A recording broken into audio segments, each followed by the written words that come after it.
Le bleu. Voici un mot, un thème qui m'est venu à l'esprit tout à fait par hasard au détour de l'enregistrement d'un podcast et qui m'a inspiré à écrire un épisode. Vous allez voir la dimension en termes de vocabulaire, d'expression et de symbolisme qu'un simple mot peut avoir. Je vous souhaite la bienvenue sur le podcast Hola Frenchy. Je m'appelle Gypsy Palladini et aujourd'hui je vais vous plonger dans le monde du bleu et ses divers sens. Avant de commencer, je vous rappelle que la transcription bilingue est disponible sur Patreon. Elle s'accompagne d'images, du vocabulaire principal et d'un test de compréhension.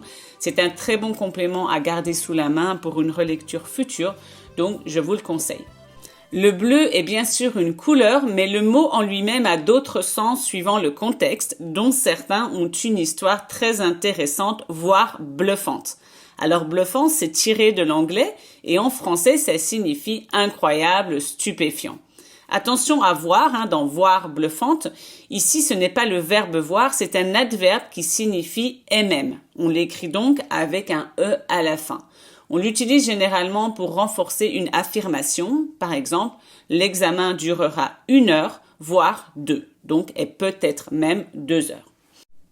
En plus d'avoir différents sens quand il est utilisé seul, le mot bleu est utilisé dans beaucoup d'expressions.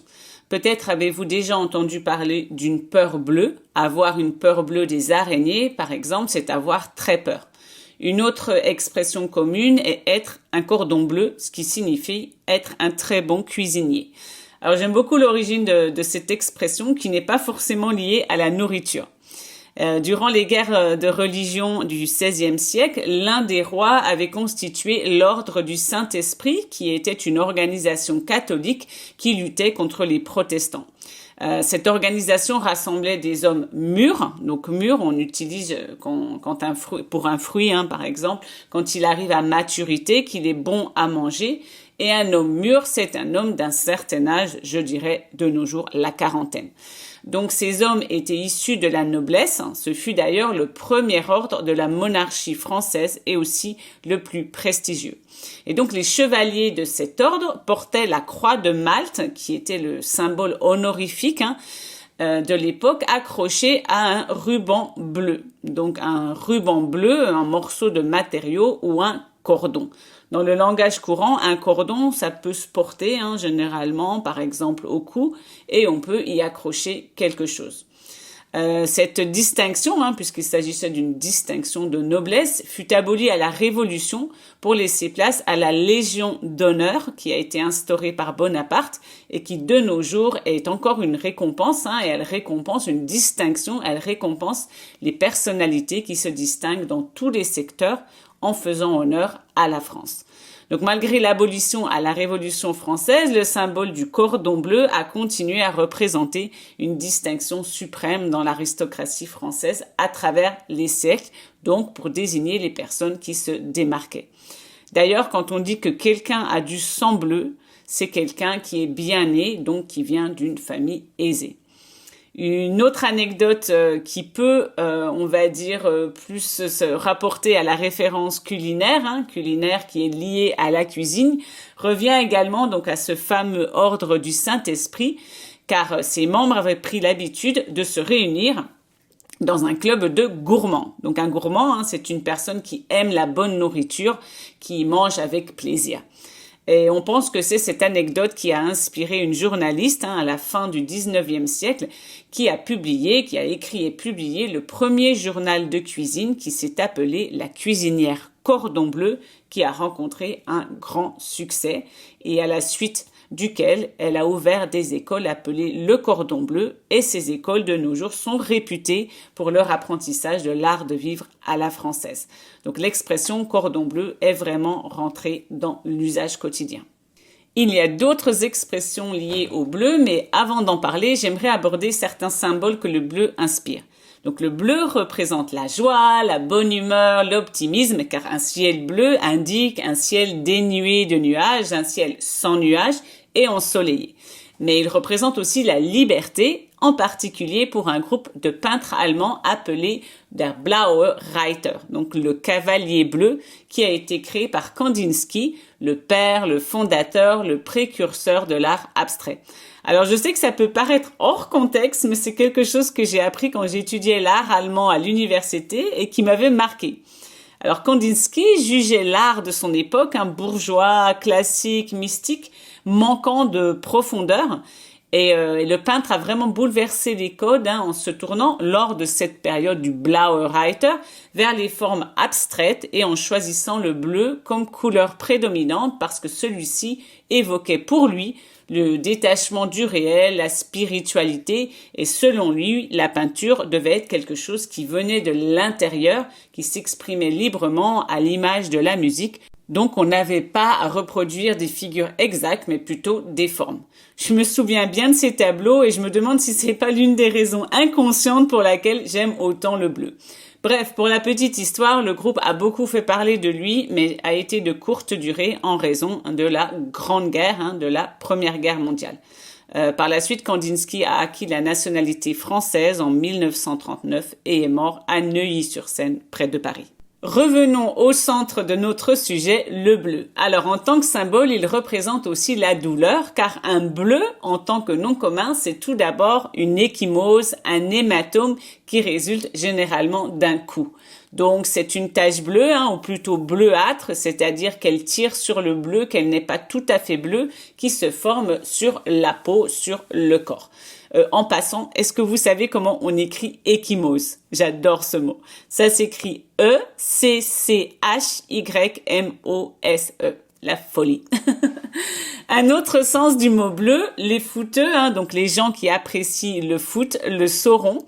Les bleus, ce sont les membres de l'équipe de France. Alors c'est dû à leur maillot, leur t-shirt qui est officiellement de couleur bleue. Alors à la base, on peut dire les bleus pour l'équipe française de divers sports, mais c'est vrai que généralement, dans l'esprit des Français, les bleus désignent l'équipe de France de foot. L'équipe de rugby, par exemple, est parfois désignée comme les bleus, mais plus généralement, on dira le 15 de France ou le 15 tricolore. Une autre interprétation du mot bleu en tant que nom commun, c'est une jeune recrue généralement dans le secteur militaire ou policier par extension, après dans les autres domaines aussi. Donc une jeune recrue, c'est un peu comme un rookie en anglais. L'origine de ce thème remonte à l'après-Révolution française où, je vous le rappelle, on a mis fin à la royauté pour instaurer la République. Donc quand il a fallu changer les uniformes de l'infanterie du blanc, qui était synonyme de la royauté, au bleu, synonyme de la République, il manquait de moyens pour changer tous les uniformes, donc on a d'abord changé ceux des nouveaux arrivants. Bien sûr, les jeunes soldats habillés en bleu étaient donc facilement reconnaissables et moqués par leurs aînés. Donc un aîné dans une famille, c'est le frère ou la sœur la plus âgée, par opposition au cadet ou à la cadette.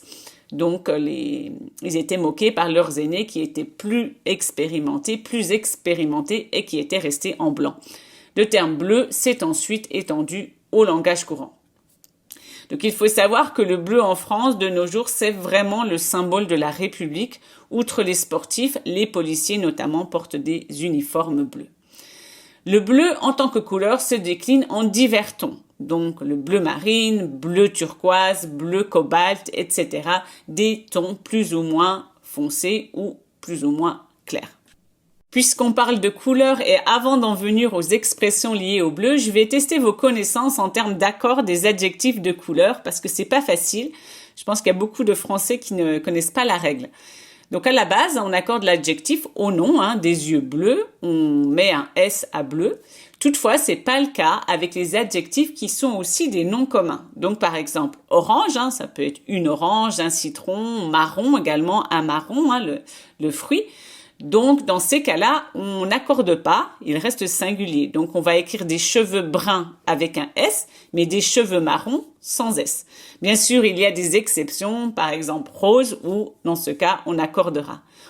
Ensuite, on a le cas des doubles adjectifs où là aussi, il n'y a pas d'accord. Donc par exemple, des yeux bleu clair, on écrira bleu éclair sans accord, sans S.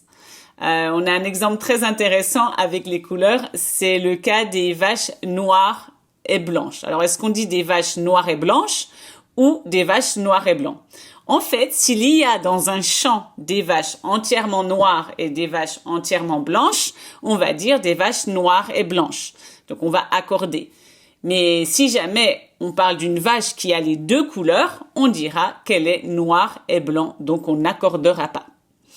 Donc le bleu est une couleur primaire, ce qui signifie qu'on ne peut pas l'obtenir en mélangeant d'autres couleurs, et on peut en faire un verbe. On dit par exemple bleuir, son visage a bleui, de la même manière qu'on peut dire verdir, jaunir, etc. On parlera également de bleuissement, donc par exemple le bleuissement des lèvres en raison du froid.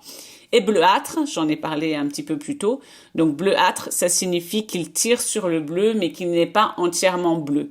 On l'utilise pour les autres couleurs aussi, jaunâtre, verdâtre. C'est pas un suffixe très joli à l'oreille, le âtre, et ça donne pas l'idée d'une très belle couleur, d'une couleur très vive. En termes de fleurs, il y en a une qui implique le bleu qui est très intéressant, c'est le bleuet. Donc c'est une fleur qui tire un petit peu sur le violet et qui est le symbole de la mémoire et de la solidarité en France envers les anciens combattants, les victimes de guerre, les veuves et les orphelins.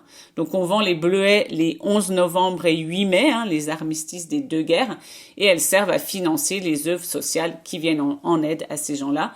Alors pourquoi le bleuet? Car le bleuet et le coquelicot, qui est une fleur rouge vif, étaient les seules fleurs à pousser sur les champs de bataille. Après la joie, la liberté, la douleur, le bleu représente aussi la mélancolie.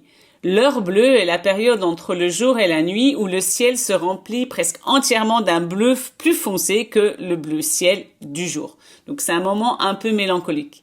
Donc dans le même registre, on va dire avoir des bleus à l'âme, donc avoir des blessures dues au coup, à l'âme, à alma de soul. On dit aussi avoir le blues. J'adore cette expression, j'ai le blues. C'est être triste, avoir le cafard, être un peu déprimé. Au Québec, ils disent avoir les bleus. Alors, il faut savoir que les Québécois ont tendance à traduire plus littéralement les mots de l'anglais au français plus que les Français. Les Français, généralement, on va trouver une interprétation un peu plus élargie.